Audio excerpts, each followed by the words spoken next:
Terima kasih Bapa di surga, jikalau Tuhan masih izinkan kami untuk kami boleh berada di rumah-Mu dan beribadah memuji memuliakan nama Tuhan, dan sebentar kami akan mendengarkan firman-Mu. Itu semua bukan oleh karena gagah dan kuat kami, tetapi oleh karena kasih karunia dan anugerah Tuhan yang berlaku dalam setiap kehidupan kami umat-Mu. Sehingga kami boleh memanfaatkan waktu-waktu yang masih ada ini Tuhan, untuk hidup kami makin dikerjakan, makin diperbaharui, hingga puncaknya nanti menjadi sempurna seperti Bapa di surga yang adalah sempurna. Berfirmanlah Tuhan bagi kami semua, dan kami siap untuk mendengarkan dan berikan kekuatan kemampuan kami untuk melakukan setiap firman Tuhan. Terima kasih, kami sambut firman-Mu di dalam nama Tuhan Yesus Kristus kami berdoa. Amin. Shalom. Salam damai sejahtera bagi Bapak Ibu sekalian yang dikasihi Tuhan. Hanya oleh karena kasih karunia dan kemurahan-Nya, kita boleh ada sebagaimana kita ada saat ini di tengah situasi dunia yang tidak menentu ini. Kita masih diberikan kesempatan untuk bisa beribadah kepada Tuhan, dan kita boleh memanfaatkan waktu-waktu yang masih Tuhan izinkan kepada saya dan saudara untuk kita lebih sungguh-sungguh mengasihi Tuhan, sungguh-sungguh dalam ibadah maupun pelayanan, dan sungguh-sungguh juga dalam melakukan apa yang menjadi kehendak dan rencana Tuhan. Mari kita akan membaca firman Tuhan di dalam kitab Ibrani pasal yang ke-12.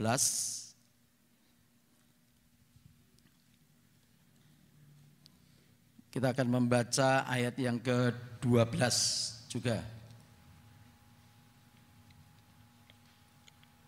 Sebab itu, kuatkanlah tangan yang lemah dan lutut yang goyah. Iya, kita ketahui saudara bahwa tangan dan kaki atau lutut, ya ini bicara lutut, bicara kaki, ini merupakan anggota tubuh yang sangat besar peranannya. Sebab tangan yang lemah dan kaki yang lemah, tentu orang yang mengalami tangan dan kaki yang lemah tidak bisa beraktivitas sebagaimana mestinya. Karena ini merupakan satu anggota tubuh yang sangat besar peranannya untuk melakukan kegiatan ataupun aktivitas. Demikian juga kalau kita berbicara secara pengertian rohani, kalau tangan kita lemah, lutut kita lemah, maka kegiatan rohani kita juga akan menjadi lemah, atau bahkan bisa jadi tidak ada kegiatan rohani karena dalam keberadaan yang lemah. Itulah sebabnya firman Tuhan dikatakan, sebab itu kuatkanlah tangan yang lemah dan lutut atau kaki yang goyah. Karena Tuhan akan memakai tangan maupun kaki kita. Untuk apa? Untuk menyatakan kuasa Tuhan, untuk menyatakan pertolongan Tuhan, untuk menyatakan mujizat-Nya yang luar biasa. Musa diperintahkan supaya mengulurkan tongkatnya ke atas laut. Dan melalui tongkat yang diulurkan dengan tangan yang kuat itu, Tuhan menyatakan kuasanya, mujizatnya untuk apa? Membelah laut. Sehingga di mana bangsa Israel keluar dari Mesir itu, mereka bisa berjalan di dasar laut yang kering. Ketika dikejar oleh Firaun dengan bala tentaranya, Musa diperintahkan lagi, ulurkan tongkatmu yang ada di tanganmu itu ke atas laut, tutup laut. Dan ketika itu laut ditutup dan Firaun dengan bala tentaranya semua mati binasa tenggelam di dasar laut. Berarti Tuhan akan memakai tangan kita ini. Ya, itulah sebabnya tangan rohani kita ini jangan dibiarkan dalam keadaan lemah. Tapi kalaupun ada kelemahan, jangan dibiarkan. Tuhan masih berikan kesempatan untuk kita boleh menguatkan. Kuatkanlah. Ini merupakan himbauan, ini merupakan ajakan supaya kita tidak tetap tinggal di dalam kelemahan.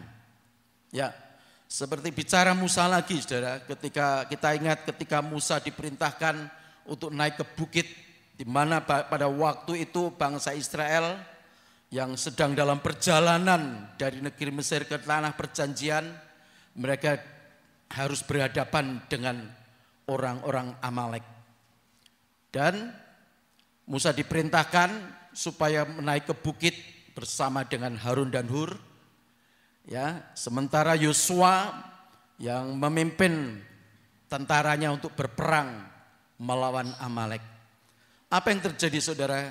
Ketika Musa mengangkat tangan, kuatlah Israel. Tapi ketika tangan Musa itu lemah, turun, yang kuat Amalek.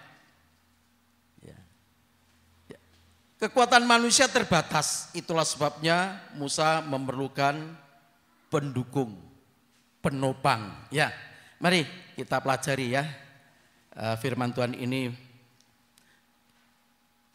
dalam kitab Keluaran pasal yang ke-17.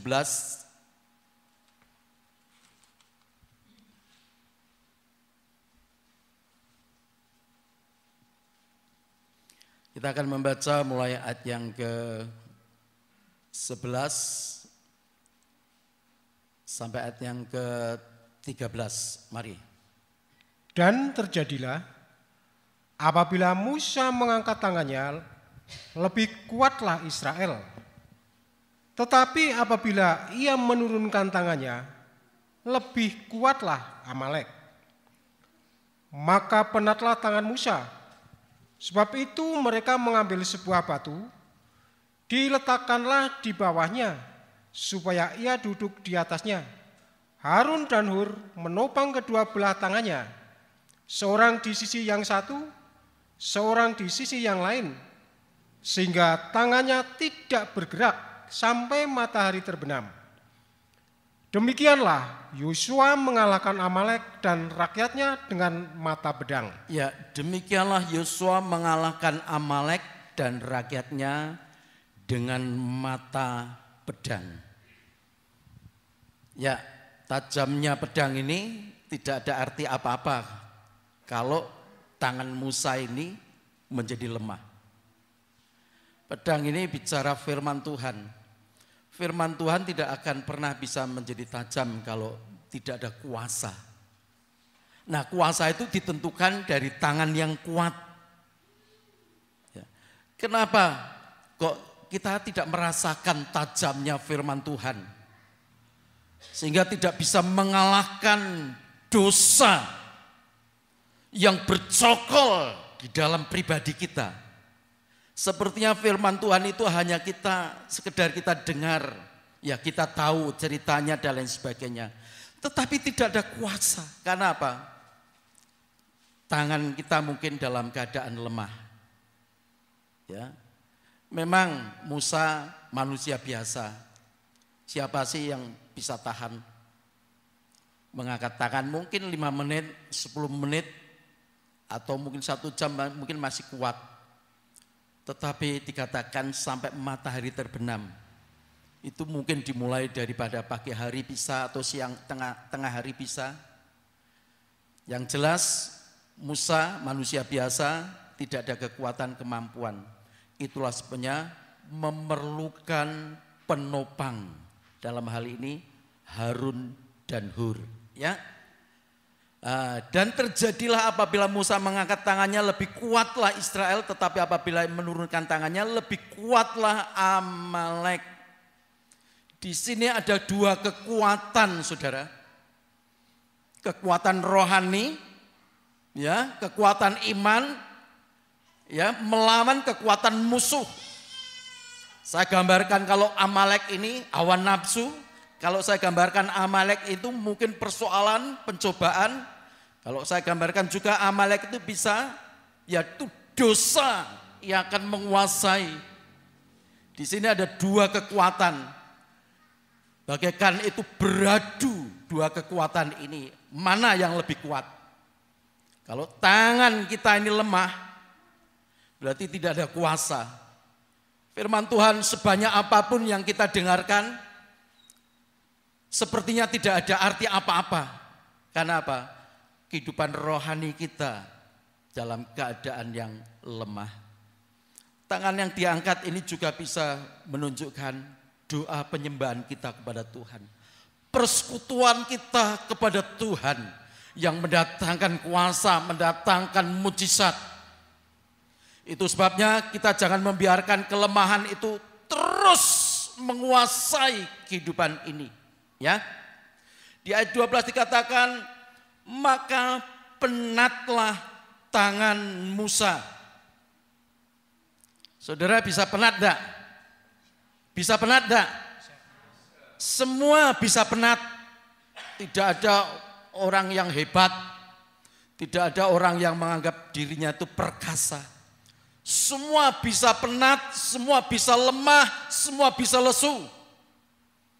Tetapi Tuhan memberikan solusi supaya kita tidak tetap dalam keadaan lemah, letih, lesu. Karena ketika kita membiarkan kelemahan itu, disitulah musuh akan mengalahkan kita. Ya, maka penatlah tangan Musa, sebab itu mereka mengambil sebuah batu, diletakkanlah di bawahnya supaya ia duduk di atasnya. Yang pertama yang dilakukan, mereka Harun dan Hur mengambil batu. Batu itu gambaran Kristus sebagai batu penjuru. Supaya apa? Musa duduk di atas batu itu. Supaya kakinya tidak goyah. Ya. Harun dan Hur menopang kedua belah tangannya, seorang di sisi yang satu, seorang di sisi yang lain, sehingga tangannya tidak bergerak sampai matahari terbenam. Berarti kekuatan kita ini harus terus menerus sampai matahari terbenam. Apa itu artinya? Terbenamnya matahari itu menunjukkan kegelapan. Itu kesudahan daripada zaman ini. Berarti ya matahari terbenam itu juga menunjukkan kehidupan kita harus dikuatkan terus sampai pada langkah terakhir. Sampai kita memejamkan mata untuk selama-lamanya. Artinya sampai kita dipanggil Tuhan. Jadi anak-anak Tuhan harus tetap memiliki kekuatan untuk bisa mengalahkan musuh. Ada amin? Ya, puji Tuhan. Ya, demikianlah Yosua mengalahkan Amalek dan rakyatnya dengan mata pedang. Efesus pasal 2.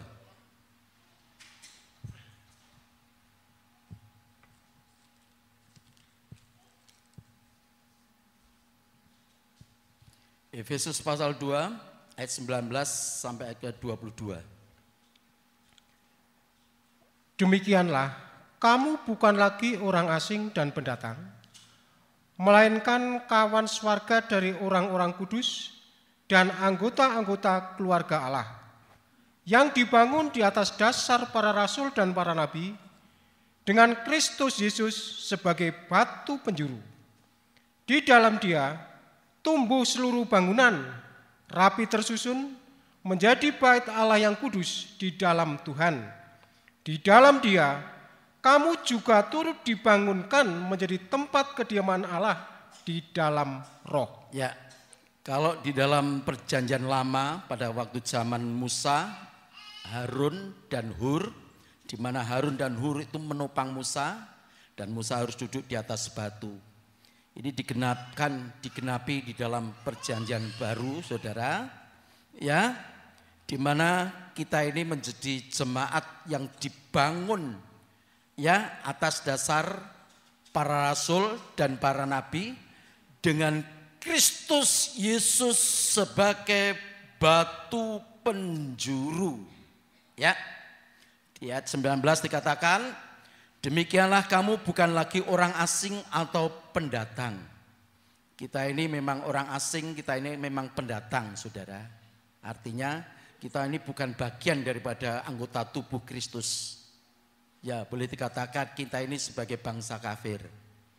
Tetapi kita dipanggil untuk apa?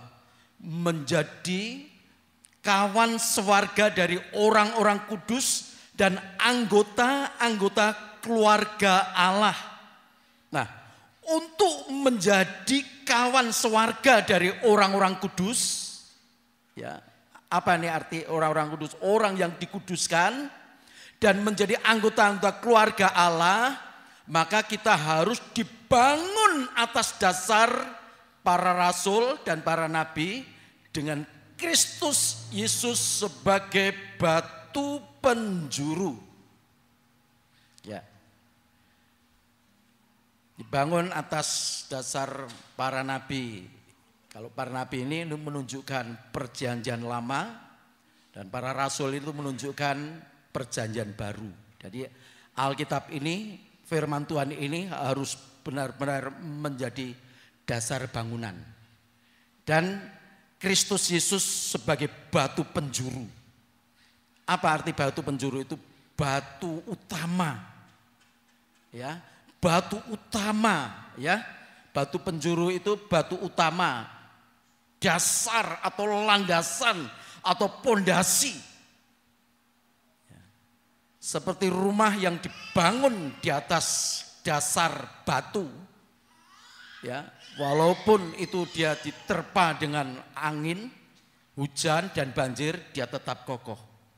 Itu gambaran orang yang mendengar firman Tuhan dan melakukan.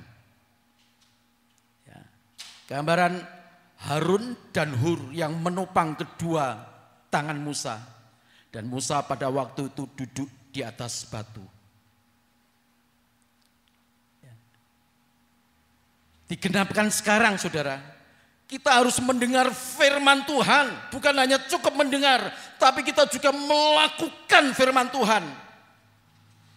Dan itu bagaikan rumah, bangunan rumah Allah, tempat kediaman Allah yang dibangun di atas dasar batu, batu penjuru, batu utama. Itulah Kristus yang menjadi penopang, yang menjadi dasar kekuatan saya dan saudara ketika menghadapi baik itu hujan, angin maupun banjir.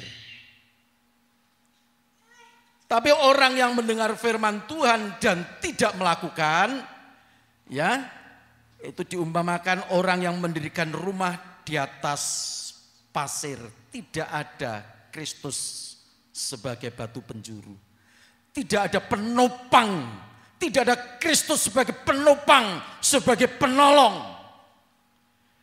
Dan itu tidak akan tahan menghadapi badai.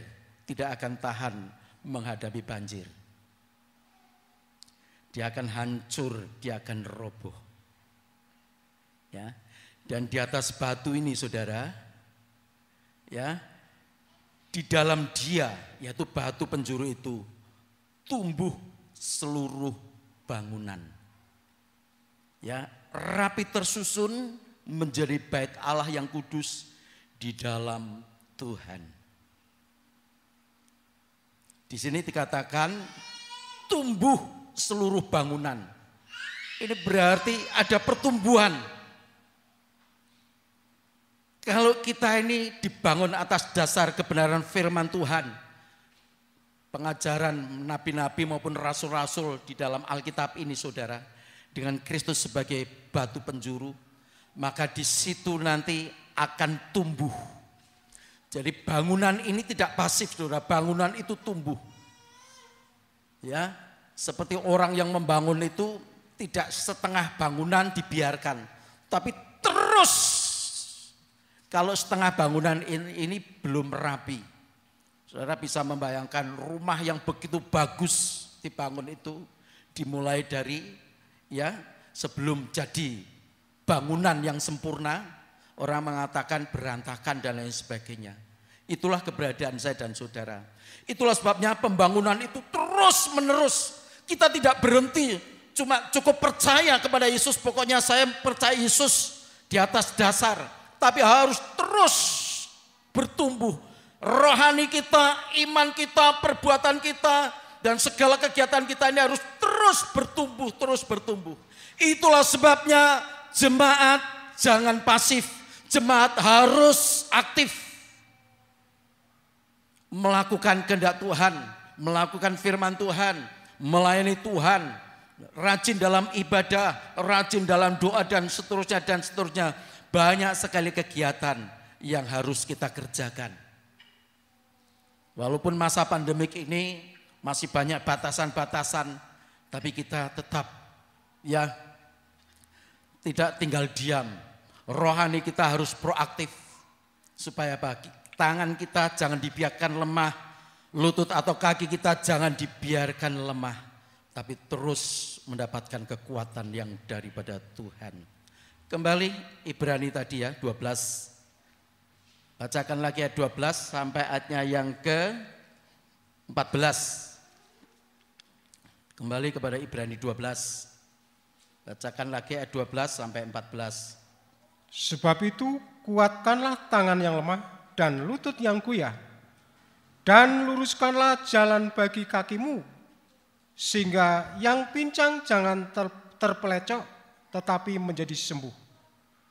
Berusahalah hidup damai dengan semua orang, dan kejarlah kekudusan, sebab tanpa kekudusan tidak seorang pun akan melihat Tuhan. Ya, sebab itu kuatkanlah tangan yang lemah dan lutut yang goyah. Ya, saya sudah sampaikan tadi bagaimana tangan yang lemah berarti tidak ada kuasa, hanya kekuatan musuh yang akan mengalahkan kita.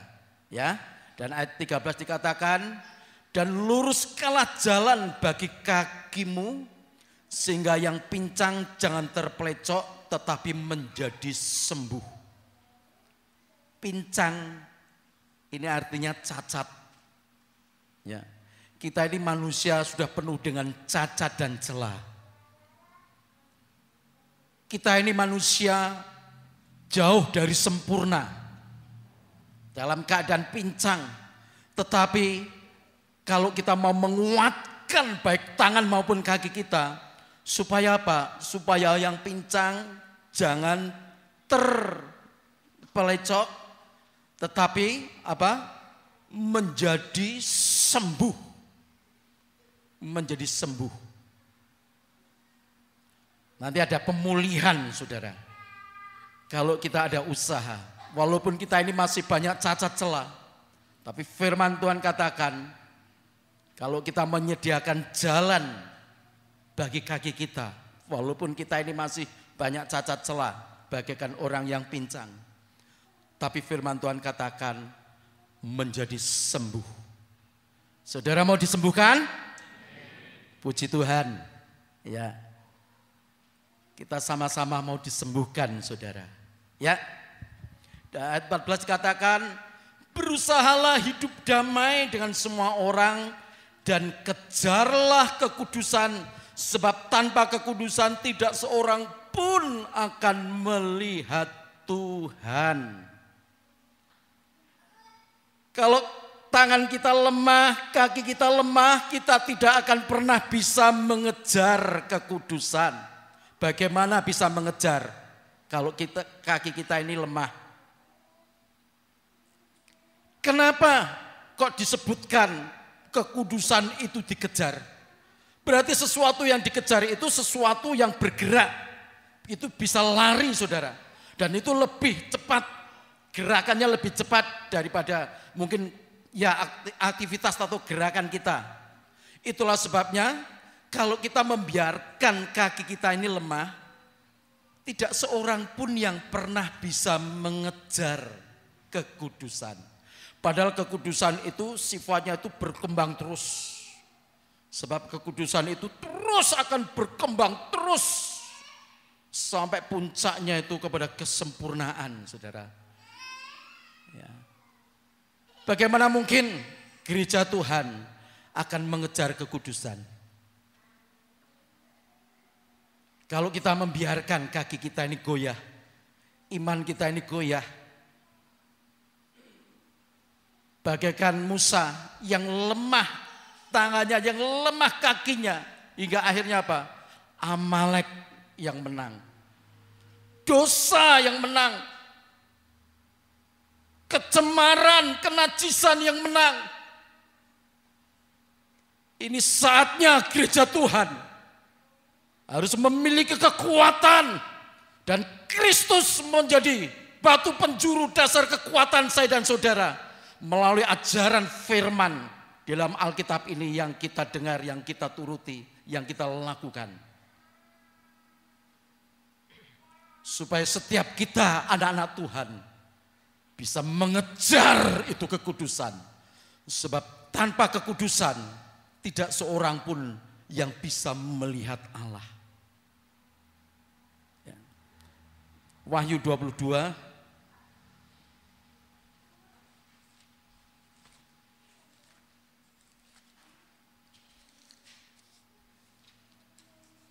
ayat 10 sampai 12. Lalu ia berkata kepadaku, jangan memeteraikan perkataan-perkataan nubuat dari kitab ini, sebab waktunya sudah dekat. Barang siapa yang berbuat jahat, biarlah ia terus berbuat jahat. Barang siapa yang cemar, biarlah ia terus cemar.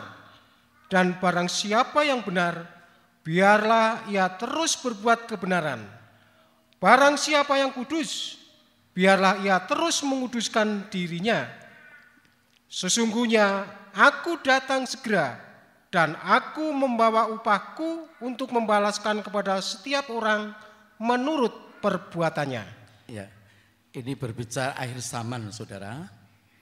Lalu ia berkata kepadaku, siapa? Malaikat itu kepada Yohanes, ya, di Pulau Patmos. Jangan memeteraikan perkataan-perkataan nubuat dalam kitab ini, sebab waktunya sudah dekat. Semakin dekat waktu ini, semakin dekat dengan kedatangan Tuhan sebagai mempelai pria surga, saudara. Maka firman Tuhan ini harus benar-benar dibukakan, jangan dimeteraikan. Firman Tuhan ini harus diberitakan dengan gamblang, dengan jelas, tanpa dikurangi, tanpa ditambahi. Demi untuk kepentingan, mungkin ada kepentingan secara pribadi, tapi harus benar-benar dibuka. Dan dikatakan di sini ada dua kekuatan besar, saudara, yang dituliskan di ayat 11. Barang siapa yang berbuat jahat, biarlah ia terus berbuat jahat. Barang siapa yang cemar, biarlah ia terus cemar. Dan kekuatan yang kedua, dan barang siapa yang benar, ia terus berbuat kebenaran. Barang siapa yang kudus, biarlah ia terus menguduskan dirinya. Ya, di sini saya gambarkan yang jahat dan cemar ini, dia sedang berlari ke arah kiri. Dan yang benar dan kudus itu dia sedang berlari ke kanan. Ya. Ini bertolak belakang dua kekuatan besar ini, saudara. Itulah sebabnya kalau kita sudah dibenarkan dan kita sudah dikuduskan, kita dibenarkan lewat apa? Lewat firman Tuhan. Kita dikuduskan lewat firman Tuhan. Lewat darah Yesus. Jangan berhenti, saudara. Sebab di sini dikatakan, barang siapa yang benar, biarlah ia terus berbuat kebenaran. Jangan kita merasa saya sudah dibenarkan karena apa? Saya sudah minta ampun kepada Tuhan dan Tuhan mengampuni. Tuhan membenarkan, Tuhan menguduskan, tapi kita pasif, kita berdiri di tempat. Kalau kita berdiri di tempat kita bisa terseret kepada kejahatan dan kecemaran, saudara. Tapi itu firman Tuhan katakan, barang siapa yang benar terus yang mengerjakan kebenaran. Jadi kita tidak berhenti, saya sudah dikuduskan, saya sudah benar firman Tuhan. Firman Tuhan katakan, ya kamu dikuduskan, kamu yang sudah bersih karena firman. Ketika kita mendengar firman Tuhan kita dikuduskan, ya betul. Tetapi manakala kita tidak terus mengerjakan atau menguduskan diri kita sendiri, saudara, kita ini akan terseret dengan kecemaran, dengan kejahatan. Karena apa? Kebenaran dan kekudusan itu sifatnya itu progresif, terus berkembang terus. Ya. Saudara jangan puas. Saya sudah dibenarkan, saya sudah dikuduskan. Karena apa? Saya sudah minta ampun kepada Tuhan. Bahkan saya sudah diperdamaikan. Tapi kalau kita tidak terus mengejar kekudusan, saudara, bisa tertinggal. Ya, bisa tertinggal. Ya. Ayat 12, coba tayangkan. Sesungguhnya aku datang segera. Ini kata Tuhan Yesus ya. Dan aku membawa upahku untuk membalaskan kepada setiap orang menurut perbuatannya. Tuhan akan datang dan membawa upah. Upah kehidupan yang kekal bagi orang yang benar dan terus mengerjakan kebenaran. Orang yang kudus dan terus menguduskan diri. Upahnya hidup yang kekal. Tapi orang yang berbuat jahat dan terus mengerjakan kejahatan dan cemar, terus berbuat cemar, dapat upah juga. Upahnya apa? Hukuman kekal. Semua akan dapat upah. Hanya upahnya itu hukuman kekal atau keselamatan.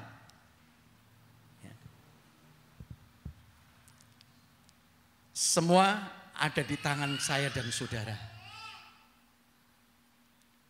Ya. Itulah sebabnya jangan kita biarkan, waduh saya lemah, saya baru lemah. Betul, semua bisa mengalami lemah seperti Musa, penat. Tapi jangan dibiarkan. Firman Tuhan dan Kristus sebagai batu pencuri akan menjadi penopang dalam kehidupan saya dan saudara. Ya. Saya akan sampaikan di sini ada satu cerita seseorang yang penyakit pendarahan. Ya, penyakit pendarahan ini tentu ya yang sakit pendarahan itu maaf ya, ini wanita. Wanita itu gambar daripada gereja Tuhan.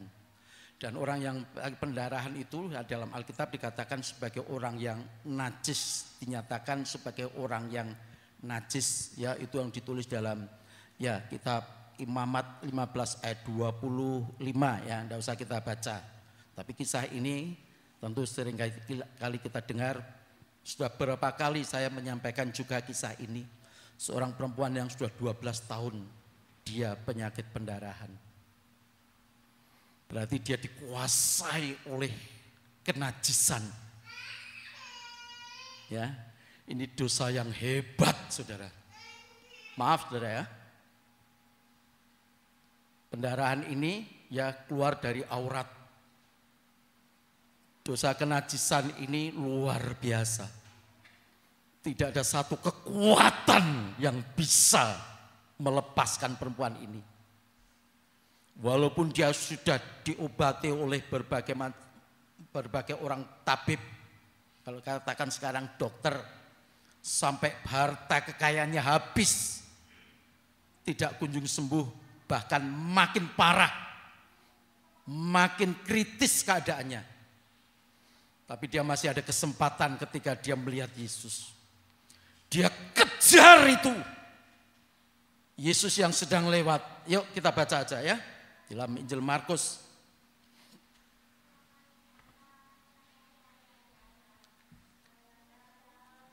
Markus pasal yang ke-5.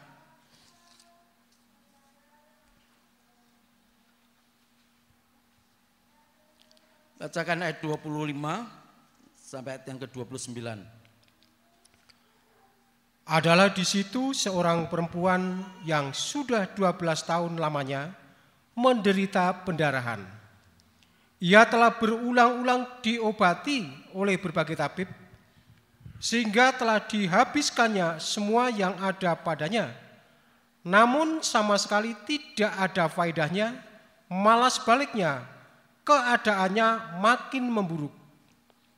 Dia sudah mendengar berita-berita tentang Yesus, maka di tengah-tengah orang banyak itu ia mendekati Yesus dari belakang dan menjamah jubahnya. Sebab katanya, asal ku jamah saja jubahnya, aku akan sembuh.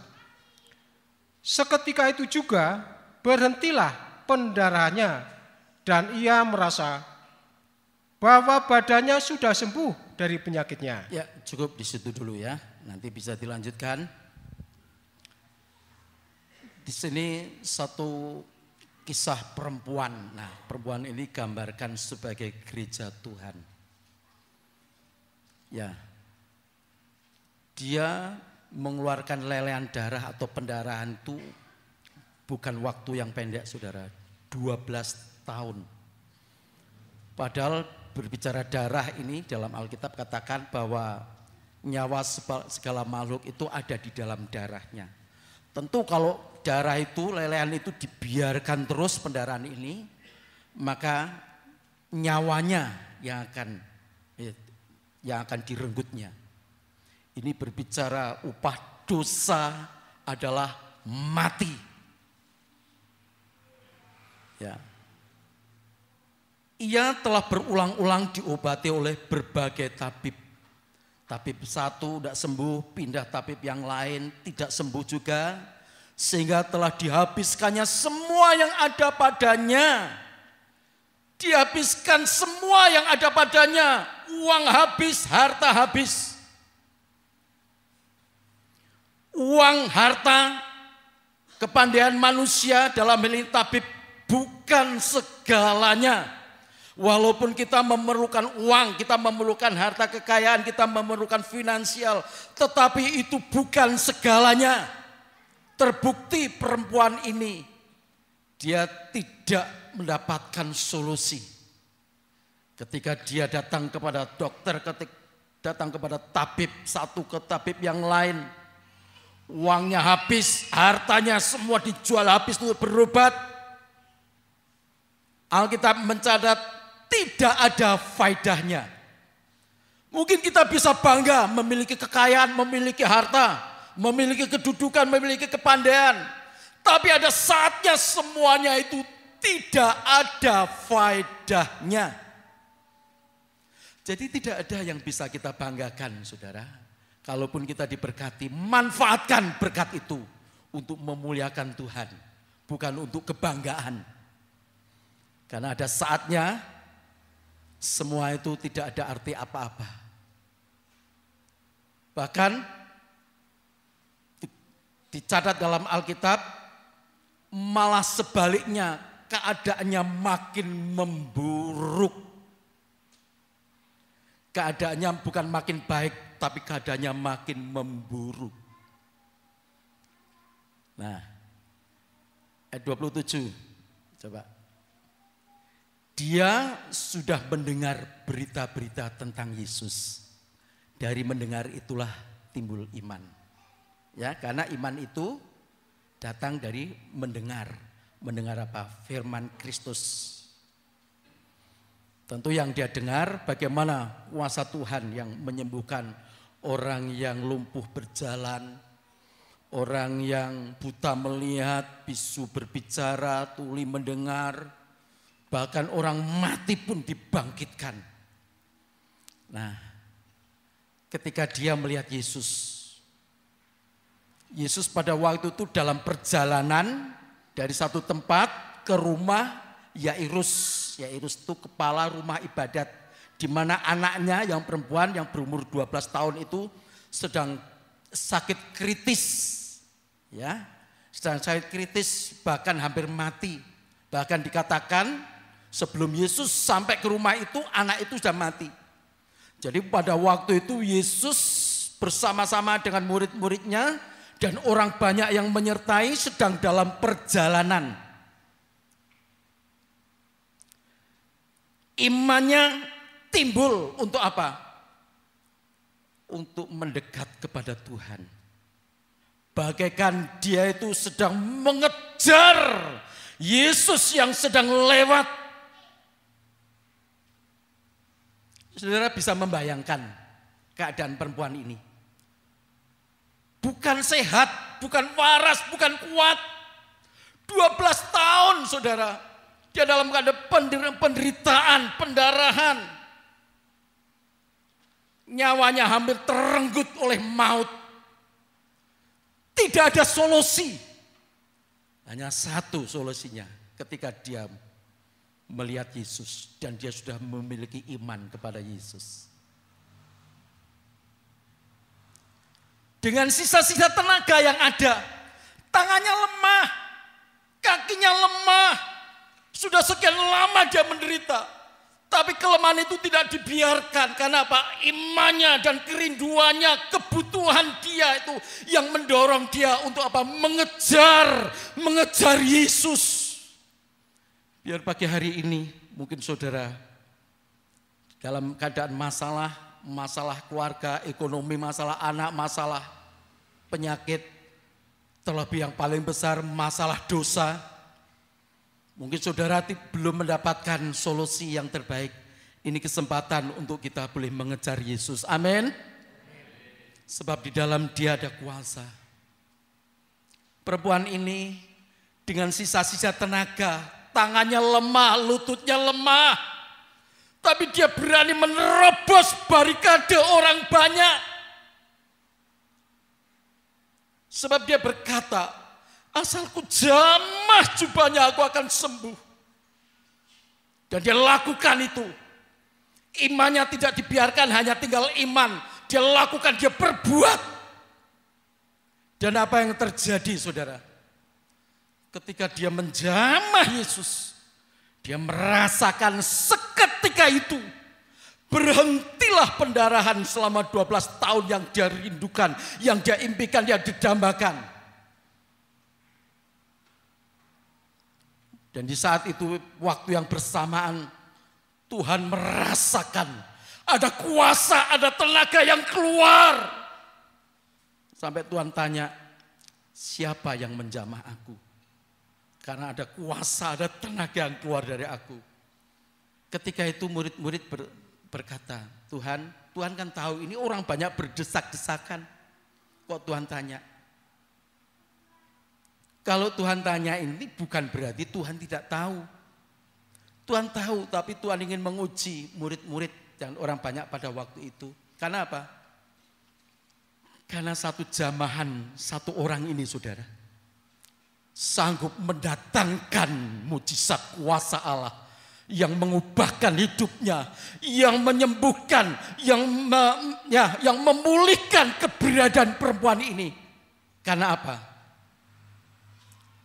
Karena dia bukan sekedar rindu saudara, tapi dia memiliki satu kebutuhan urgent. Ini benar-benar urgent. Dia tidak bisa tidak, saya akan mati kalau saya tidak mengejar kekudusan. Dia berkata, umur saya sudah pendek, umur saya sudah beberapa hari lagi. Jangan dibiarkan itu kelemahan terus. Masih ada solusi. Kejar itu Yesus, kejar itu kekudusan. Tidak usah orang banyak, satu saja kehidupan. Jikalau itu kehidupan itu merindukan solusi yang selama ini mungkin sudah dambakan. Yesus ada di sini. Dia sedang melawat saya dan saudara. Jangan kita ini bagaikan orang banyak yang mungkin berdesak-desakan, mungkin tangannya menjamah Tuhan, tapi Tuhan tidak merasa apa-apa. Karena apa? Orang banyak ini hanya menjadi penggembira. Jangan menjadi umat Kristen itu menjadi penggembira. hanya ingin melihat mujizat tapi tidak mengalami mujizat, hanya ingin melihat orang disembuhkan, orang mengalami dipulihkan, mengalami mujizat, mengalami keajaiban, tapi dirinya tidak mengalami apa-apa. Karena apa? Karena tidak ada kebutuhan, karena tidak ada kerinduan. Hanya ingin melihat, hanya ingin menyaksikan, tapi tidak mengalami apa-apa. Berbeda dengan satu orang ini, satu kehidupan ini.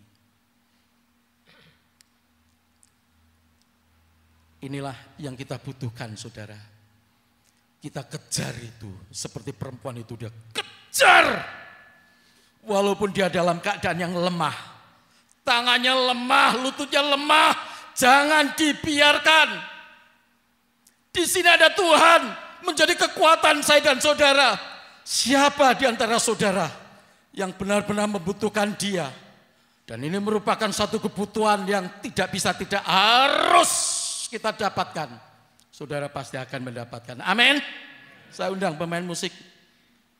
Kita akan nyanyikan Ku yakin kau hadir di sini. Ku menyembah dalam kudus hadirat-Mu. Yesus yang kita sembah adalah pribadi yang kudus.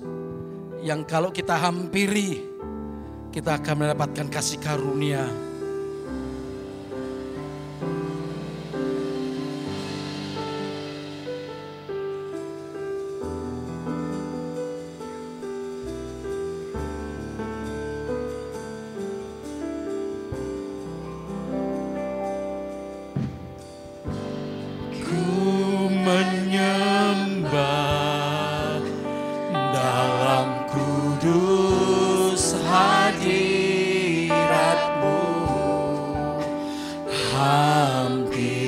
Mari kita hampiri tata kasih karunia Tuhan yang tidak terbatas.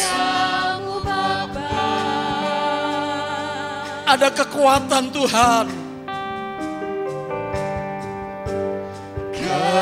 Kekuatanku hanya dalam hadirat-Mu, Yesusku. Kaulah segalanya. Ku yakin kau hadir. Mari kita bangkit berdiri. Ku yakin kau hadir di sini. Ku rasakan kuasa yang tak terbatas. Ku yakin. Siapa yang yakin? Siapa yang membutuhkan? Dia ada di sini. Kemenangan terjadi di sini. Ku yakin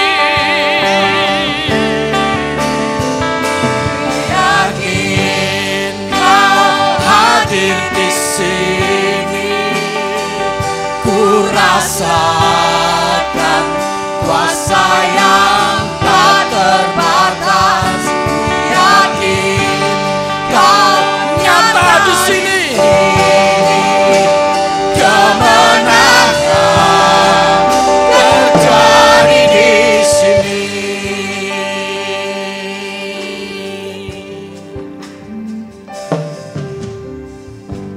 Ku menyembah dalam kudus hadirat-Mu. Mari kita hampiri tata kasih karunia. Haleluya. Karunia-Mu Bapa. Ada kekuatan di dalam Yesus. Kekuatanku hanya dalam hadirat-Mu,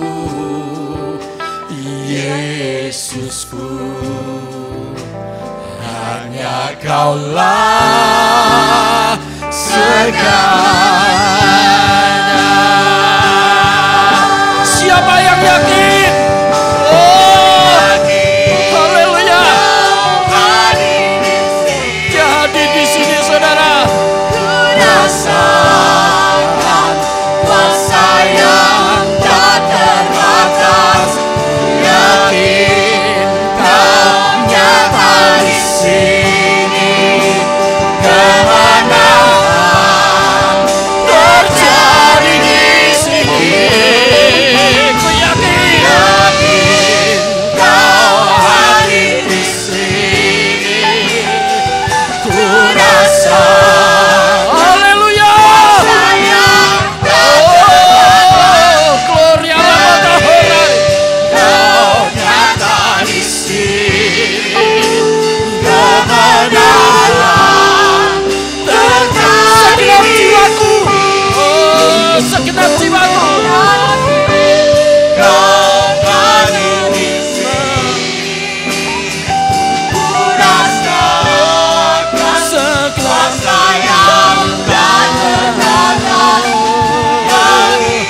jiwaku.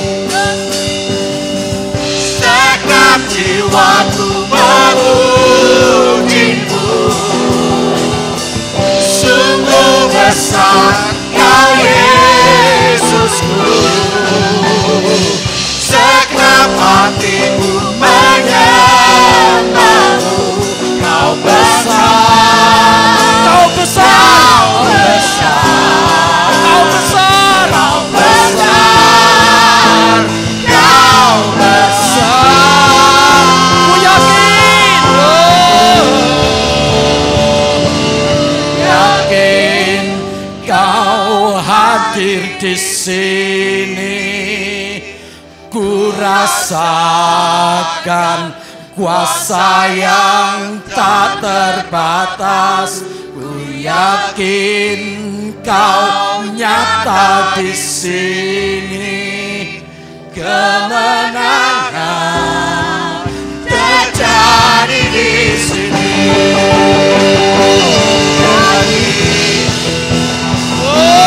Yakin Kau hadir di sini. Ku rasakan kuasa yang tak terbatas. Yakin Kau nyata di sini. Kemenangan terjadi di sini. Kemenangan, Kemenangan terjadi di sini. oh pemulihan, kesembuhan.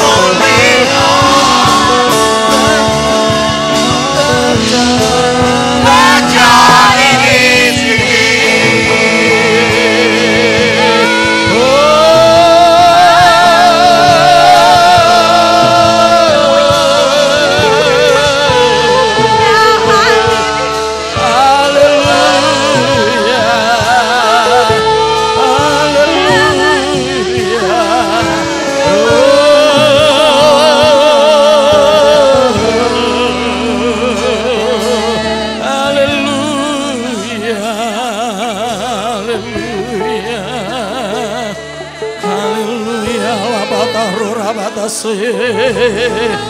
Ya la bala bala rabata dese. Ya la bala bala Jesus, Jesus.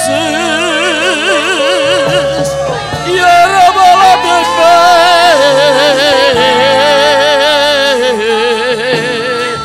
Ya la mata bese.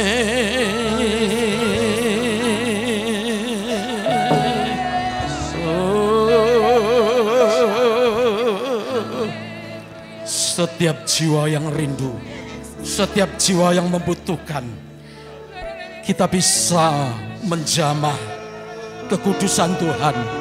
Kita pasti akan mengalami, kita pasti akan merasakan pertolongannya, pemulihan, kelepasan.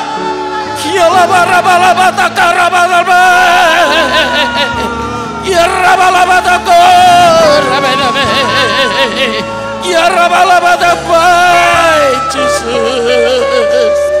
Haleluya, haleluya, haleluya. Jesus, Jesus. Waktu selanjutnya saya serahkan Bapak Gembala. Mari Bapak Gembala.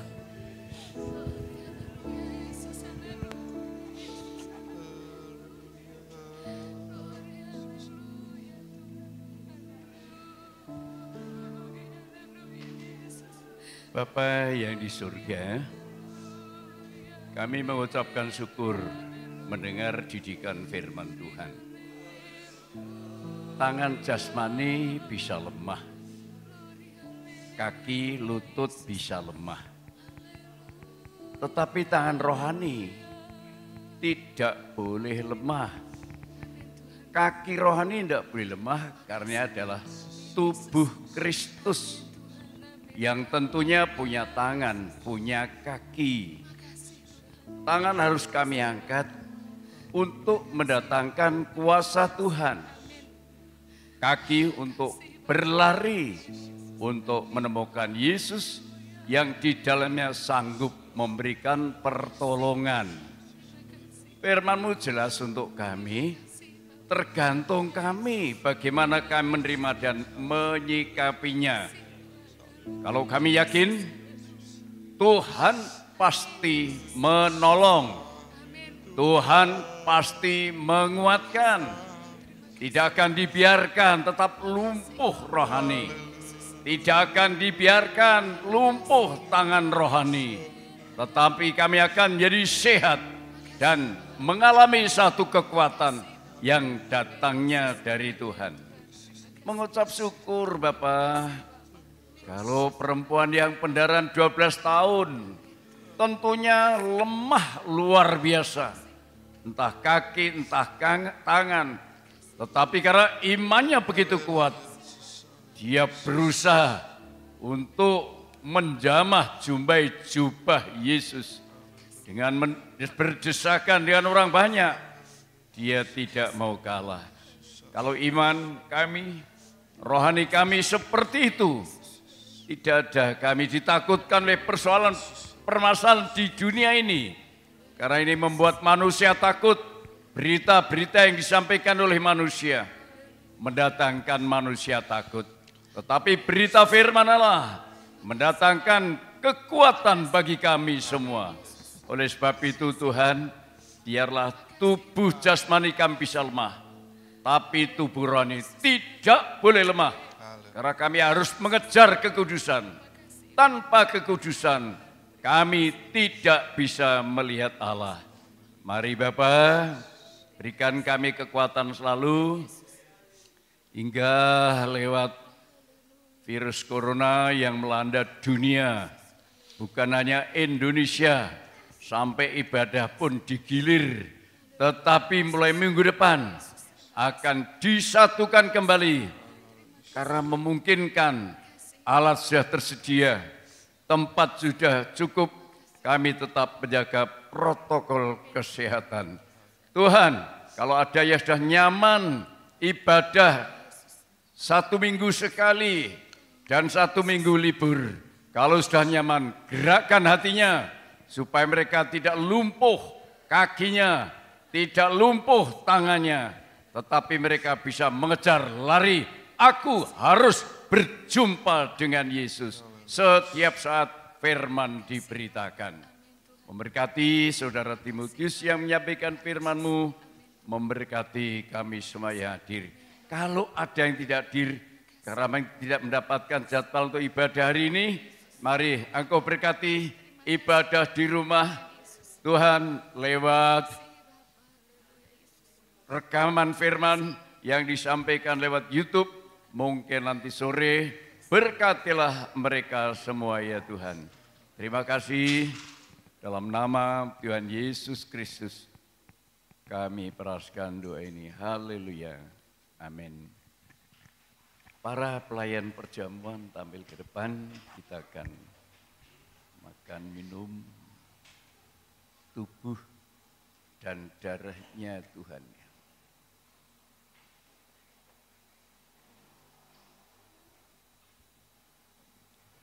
Terima kasih banyak Bapak.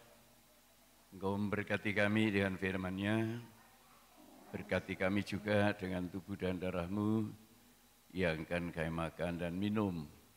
Layakkan kami supaya kami walaupun mengalami lemah jasmani, tapi jangan sampai lemah tubuh yang rohani.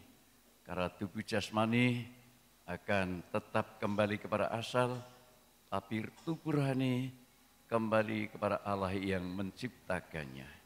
Dalam nama Tuhan Yesus Kristus kami berdoa. Haleluya. Amin.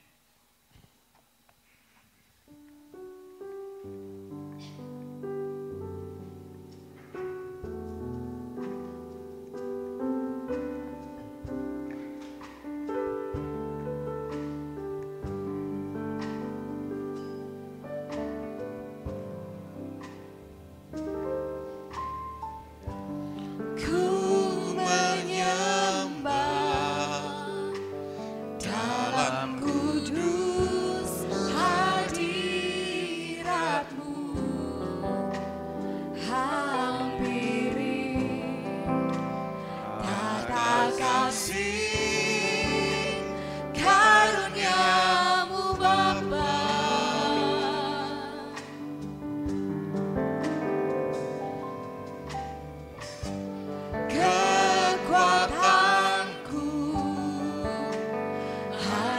dalam hadirat-Mu, Yesusku. Hanya Kaulah segalanya.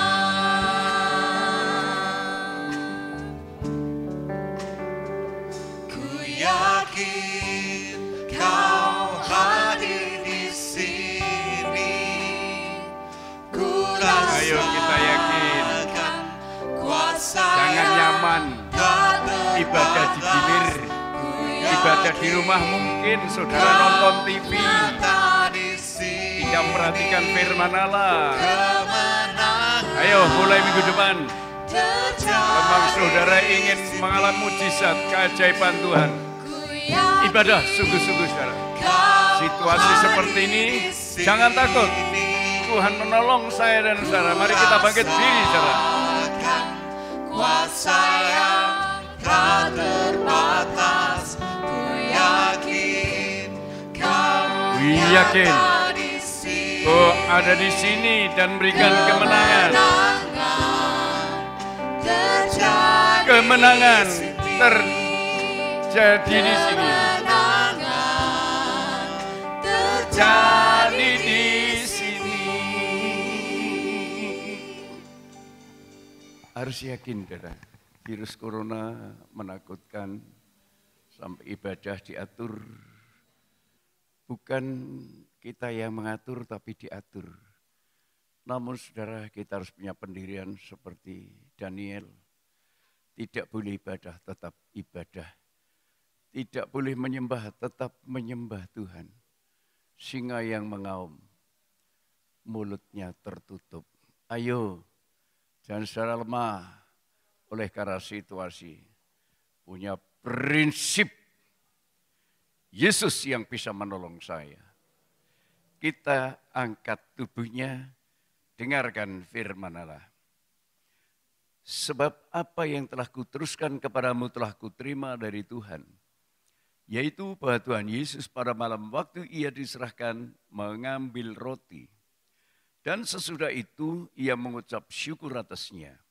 Ia memecah-mecahkannya dan berkata, inilah tubuhku, haleluya, yang diserahkan bagi kamu. Perbuatlah ini menjadi peringatan akan aku. Sama-sama kita makan tubuhnya dalam nama Tuhan Yesus Kristus.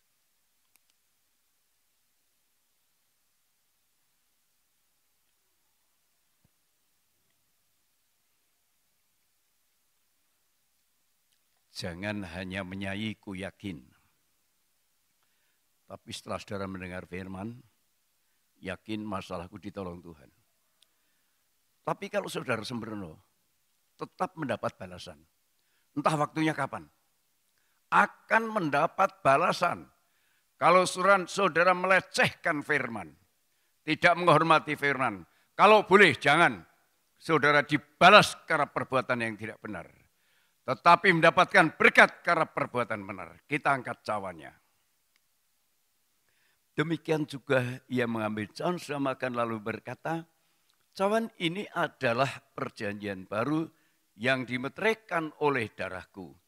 Perbuatlah ini setiap kali kamu minumnya menjadi peringatan akan aku. Sebab setiap kali kamu makan roti dan minum cawan ini, kamu memberitakan kematian Tuhan sampai ia datang.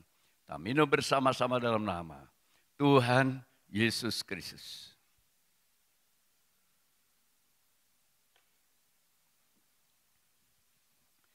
Terima kasih untuk tubuh dan darahmu. Terima kasih terjadi pemulihan, ibadah bersama kembali dilaksanakan. Hingga ibadah kembali seperti semula, walaupun tetap menjaga protokol kesehatan. Para penari biar mempersiapkan diri untuk menari, memuji dan memuliakan Tuhan. Semua orang yang sudah ditugaskan punya rasa tanggung jawab bukan kepada manusia, tetapi kepada Tuhan. Karena masing-masing akan mendapat upahnya. Tuhan, kami bersyukur kalau sampai hari ini kekuatan, kemampuan, kesehatan Kau berikan kepada kami, termasuk siang lanjut, Mbah Kasmo tetap setia. Mbah Mirtomo, Mbah Panti tetap setia. Mbah Patoni, ini sesuatu yang luar biasa. Orang yang sebaya itu belum tentu bisa tetap setia dalam ibadah. Ada kemauan, tapi juga terjadi kendala. Itulah sebabnya ketika kami masih muda, jangan ada yang main-main. Semua sungguh-sungguh kepada Tuhan. Terima kasih. Bentar lagi kami akan pulang meninggalkan tempat ini. Tuhan menyertai, melindungi, dan memberkati kami. Dalam nama Tuhan Yesus Kristus kami berdoa. Mari kita semua mengangkat tangan untuk menerima berkat Tuhan. Saudara-saudaraku yang dikasihi oleh Tuhan, pulanglah ke rumahmu masing-masing. Turunlah kira berkat damai sejahtera dari Allah Bapa, dalam cinta kasih sayang dan kemurahan Sang Putra dan persekutuan Allah Roh Kudus. Memberkati saudara, menyertai, melindungi, menjaga saudara, sekarang, besok, bahkan sampai selama-lamanya, hingga hari Maranatha dalam nama Tuhan Yesus Kristus kami berdoa. Semua kita katakan, amin. Selamat siang, Tuhan berkati.